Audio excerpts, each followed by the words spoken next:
Here we are, another noise complaint. We are in Ben's basement. I'm Lou, that's Ben, and we have Ultra-Lite down here. And I got to give you guys all the credit in the world. Dave, Jeff, Ryan, Mad, you guys have to be in Chicago. We're about an hour outside of Chicago. You have a show tonight. You are hightailing it out of here down there. That's well correct. Done. Yeah, thank you. I appreciate that. Thank you again for having us. Really appreciate it. Oh, thank you guys. I mean, you're here to play with East Moon, who they've been a part of the show before, too. So how did you guys hook up with East Moon? How'd you meet those guys? I know Jacob from just playing shows in Chicago before, and he's always just been a really good guy. Always been like, hey, if you ever come through with any other bands, like I'd love to like put something on. And just over the years, I've really connected with him. So absolutely, that's the exact vibe you got from him when he was here. Like, he just cares. He wants to connect. And, he just cares. Yeah, right. So how much of that for you guys is getting you into other venues, like knowing other bands and like that whole kind of connection? 100%. Is it? Yeah, that's the important part. I mean, like, I'm not trying to knock our music or anything, but like if it weren't for the communities around, you know, really we haven't gone outside of the country, but if it wasn't for the communities that are in the country, like we wouldn't be able to play anywhere straight up. So it's just from people that I know or friends of friends and just scenes coming together and allowing us to be able to play in their cities. Yeah, does anyone like reach out to you guys to play shows anymore? Or is it all just kind of networking through? I would say that there are some people that reach out, but they're only reaching out because we're playing near them. Like, we did a West Coast tour 2 years ago, and there was like a couple shows where we were, you know, someone found out that we were playing, and they're like, "Oh, come here," and you know that helped us, you know, go really far. But if it weren't for like friends of mine, shout out Peter from Gem, if it weren't for friends of mine getting us to other parts of the country, we straight up wouldn't be able to play over there. You know what I mean? Like without their community allowing us to go and play. Right. We don't work with any like professional management. So for us, we ride the hardcore scene and keep like a DIY mentality in a way that in this age, it seems like we're aspiring to go to larger things, but we're still riding a real wave with it all. And that's what brings us around a lot. That's why the community matters, is because we exist within it and we're not trying to like sell out of it or move past it. Like we played in Indiana last night with young bands, and we play with young bands a lot. And we've played with big bands, young bands, new bands, and it's always something different. But it's building and it's taken from it too, because we've been, you know, all of us dealing with music for so long that it's been communal in that sense, and it's smart to keep it going versus just like try to blossom out for us for a short period. Well, and you're all kind of in the same boat too, right? I mean, like other bands that are in the same position as you guys lift each other up. Yeah, 100%. I mean, like there's been so many times where like we just played in Rochester, and that show happened because we played a show in Philly with a band from Rochester. And shout out Bad Bloom. Yeah, Bad Bloom. They're incredible shoegaze band, and it was like we played with them and we love them, and it's like anytime you're in Philly, you let us know, we'll get a show together, we'll do it. And they said the same thing. Anytime you're in Rochester, let us know, we'll set something up. And like that was how that happened, and we do that. You know, we go to play in Rochester, and the first band on, the guys let me use his drums, and I'm like, man, this is so sick. Like, anytime you're in Philly, come talk to us. We'll put you on a show, or we'll get on it, or we'll do it, you know? Like. So what happens when you show up at like a venue and you're like, this was not as good of a show as we gave you guys? We never fucking care. It doesn't matter. It does not matter. If you're watching this, I will literally play for like your band and your mom or your girlfriend. I do not care about that at all. Or some suburban basement somewhere. And, you know, straight up. Those are rural. It could be a rural basement. Yeah, straight up. The bartender and the sound guy, my two biggest fans, you know. So somebody's pouring the drinks. We're going to be all right. I'll play for them any night of the week, you know. So for you guys, what's the biggest challenge you faced, you know, Ultra-Lite as a band? What's something you didn't expect was going to be, wow, this is a lot tougher than I thought it would be, aside from like trying to make it and that kind of thing, but like the process of being a band, being out there trying to get this done, what's the hardest thing you guys have encountered? Well, that's a two-part question, because you're asking what's the hardest part of like being out here on the road, and then versus like being a band. I would say the hardest thing about being a band right now is our artistic integrity. Like really being able to write something that means something to you is really fucking hard, because you have to mean it. You have to stand on business, like when you're writing something and be like, this is impactful and not worthless, you know what I mean? So that's the first part of it, I think, is the hardest part, at least for me doing this band, is writing something that's original or meaningful or something that I can be like, get behind. I would say in the aspect of coming out on the road and being around, I would say the hardest part right now is really money. Just money is just so tight for fucking everyone, and asking somebody to come out of their comfort of their workday and spend money on our band to come see a show, to buy merch, to buy a record. It's a lot. It's a huge ask right now. Like the country couldn't be more fucked up, and I'm still trying to just be an artist and be and have a comfortable space for people to go, and it's really, really hard right now, for sure. Well, that's actually part of why I started this whole show, is like being out in the suburbs. I'm seeing less and less people being original and trying to do that because, you know, they're not getting gigs. Like, so they want a cover band at the local venue or something like that. So it's like, it's nice to hear that, like, that you guys are keeping that integrity, because that's why I want to do this and push bands like you, because it's like, that's what I'm excited about. Yeah, I want other people to hear that. And it's spaces like this and this show, and you know, that allow other bands, like even if one person watches this that has their own band and they're like, oh, well, like maybe like I could look out for, you know, something like Noise Complaint and get on and see if anybody cares about my music, or it's really, for me, it's like I want someone to watch this, relate to one of the songs that we played, and are like, oh wow, like this song spoke to me, you know what I mean? And that's why I'm doing this in the capacity that I am right now. I think networking is tough because there's a lot of spots where there's a lot of saturation. So one thing I've noticed is when we stretch out to certain spots, like Mansfield, Ohio is fantastic.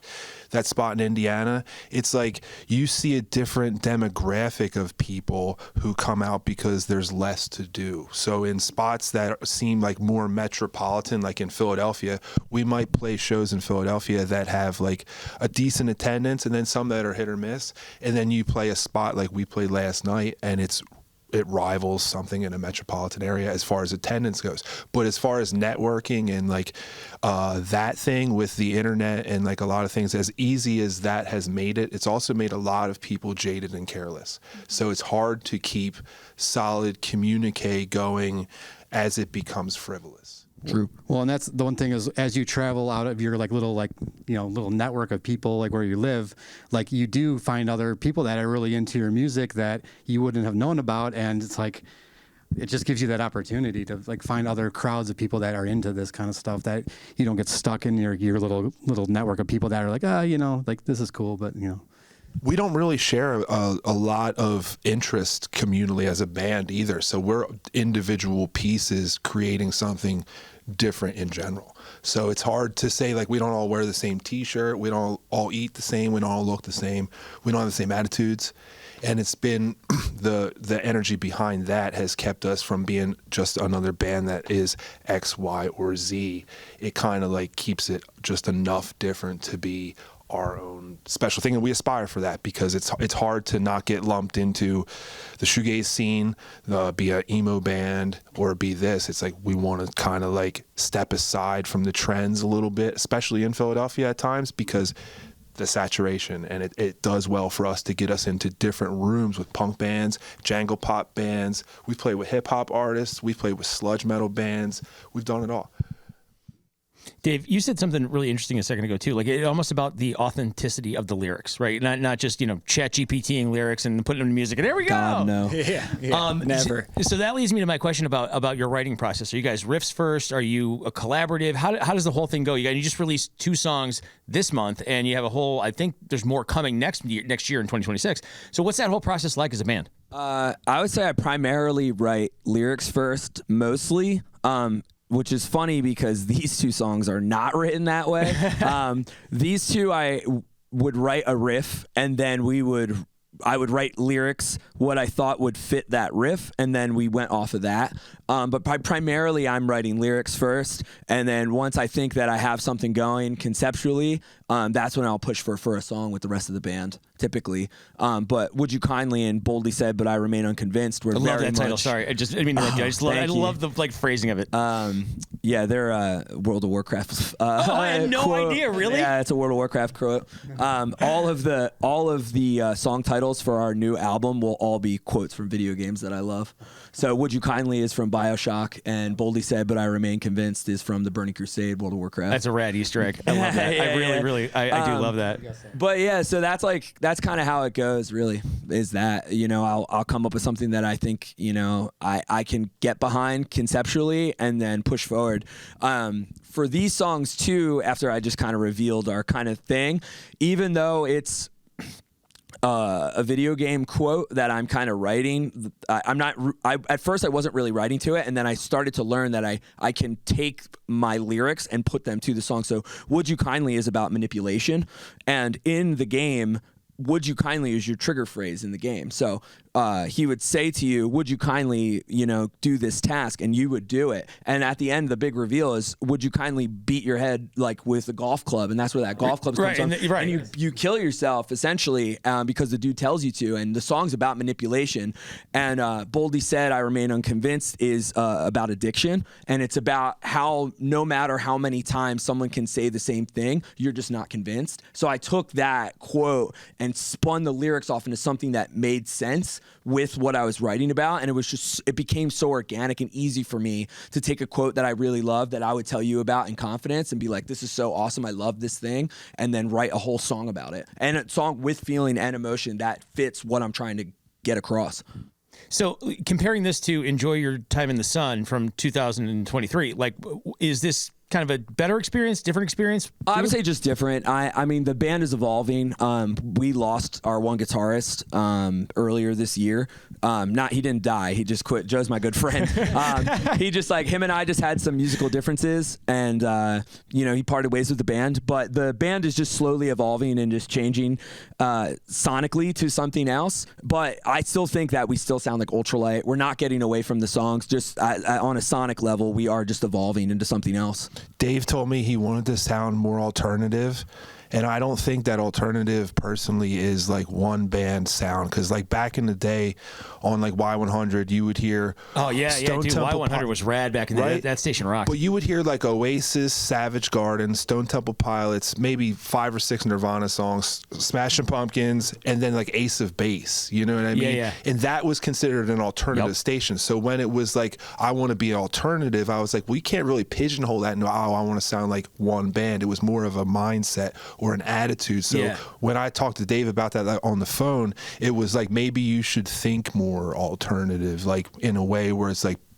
push it out instead of. And that conversation made these songs happen, like straight up, and made them so aggressive. Like they're aggressive, but still sound like Ultra-Lite, and they're raw and they're emotional, and you can hear that in the songs. Yeah, I think you had a great point about alternative too, because it can get misconstrued, right? People will, alternatives. Nirvana and Pearl Jam. To what? Exactly. Right? It's different. Alternative means different. So it's always shifting. It's always changing. It's always kind of evolving. It's not necessarily one specific genre. It's kind of a mix of a lot of it. It's an essence. It's an essence.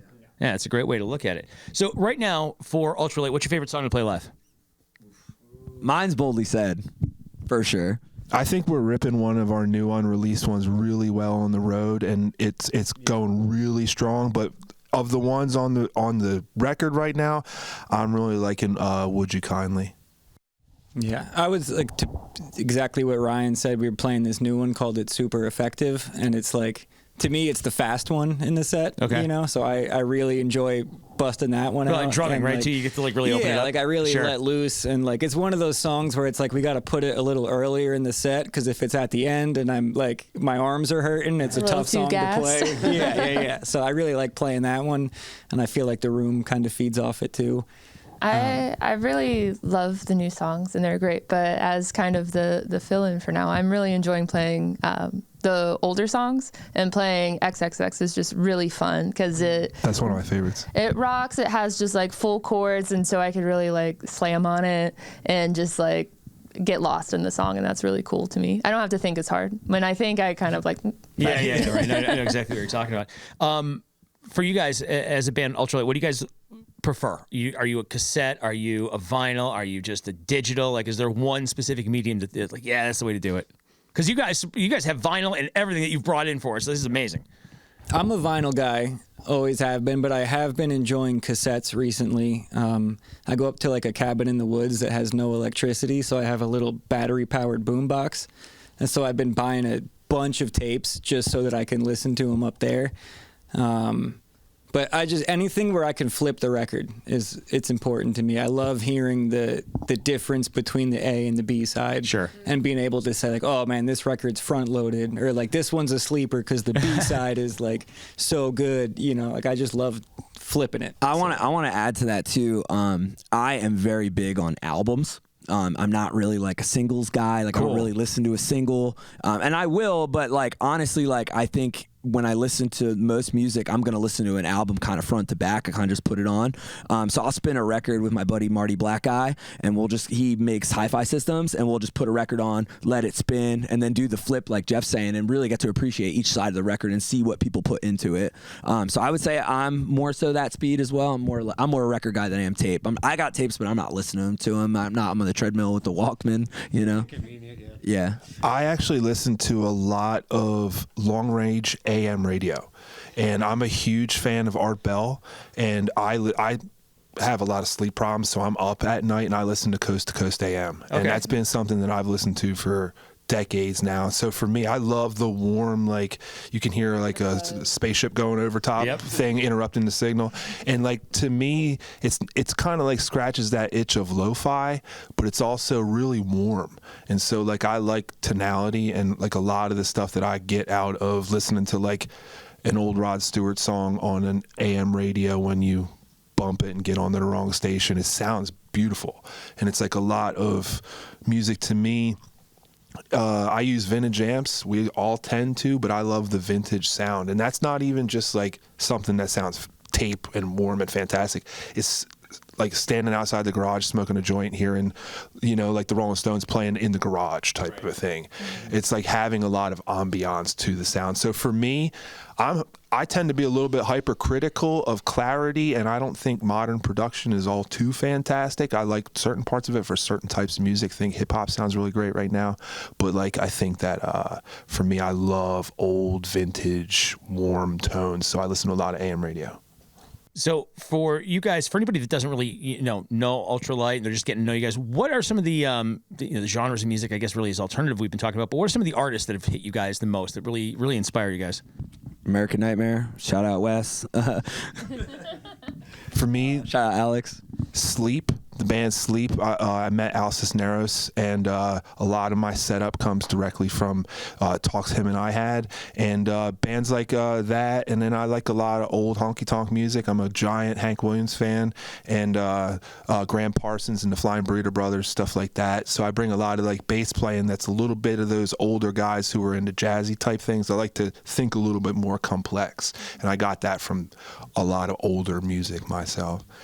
I come from like nu metal is what I was raised on, and like my two favorite drummers are the dude from Helmet and the dude from Deftones, because I just feel like they are both like just so in the pocket. And like one thing I've always tried to do is play my drums to what the song is. Like I don't want to ever, I'm like, oh, I really want to play this fill because it's a hard fill and I just learned how to do it and I'm going to put it in a song. It's like, no, what can I do to make my kick drum match Dave's voice, or make whatever I'm doing line up with the bass or the leads? Or like if I hear an interesting lead, I'm like, oh, let me put a crash cymbal right there. And like I try to make the drums sing as much as I can, being that I'm just hitting things with sticks. I'm like, I'd like to pull as much as I can. There's still a science to it, right? There's still an art to it. Yeah.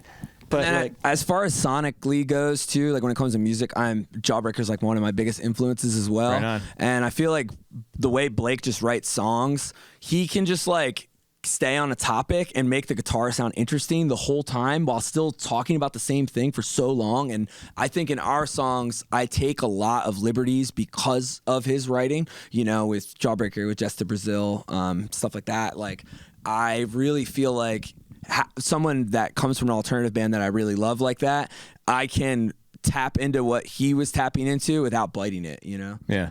Well, I feel like there's an authenticity, and like that's why I love Jawbreaker too, is that it's authentic. It sounds like, you know, he wrote the music. Yeah. And whenever it comes to like production and everything too, it's like you're hearing what they wrote. And granted, it's like in the 90s and early 2000s, but like you're hearing what they put down. And at a multi-million-dollar studio, which I found out much later in life. Yeah, they had the good stuff. Yeah. But it's just so real. And I think that's like what's really cool about it is like you feel it. At least I feel it, in my chest when I'm listening to those songs, because I'm like, I'm going through what he's going through as he's writing these songs. That connection. Like, I'm connecting to it. And that's what I want people to do when listening to like our songs or music in general. It's like connect to it and be like, oh, I know what you're going through in relation to like what I'm going through myself. And I think that's really cool. And I feel like we as a band, I don't think there's a single one of us that is like stuck in one genre. Like we've all... No, you don't seem like... Yeah, right. Like we all appreciate everything. Like I love death metal just as much as I love emo. I've been to countless Warp tours. I've been to countless new metal shows, death metal, grindcore, like whatever it is. But I feel like we collectively just want to play music that we want to hear, So we're... all of these influences, there's not really one in particular that is like, we want to sound like this band. It's like, we just want to play our music, and whatever that comes out to be is what it's going to be, And I think we're lucky enough that we have a decent enough music taste. So true, well said. That it sounds... Well, if you kind of let the listener kind of choose what they want to make of it instead of you putting a label that on too. yourself. That too. You're right. I'm just an artist. It's about cherry picking. And that's what it is from influences. It's not mimicking your direct influence, but it's cherry picking the things that you do, like maybe not a whole song or this. And I think, like, I know Jeff listens to a lot of lo-fi hip-hop.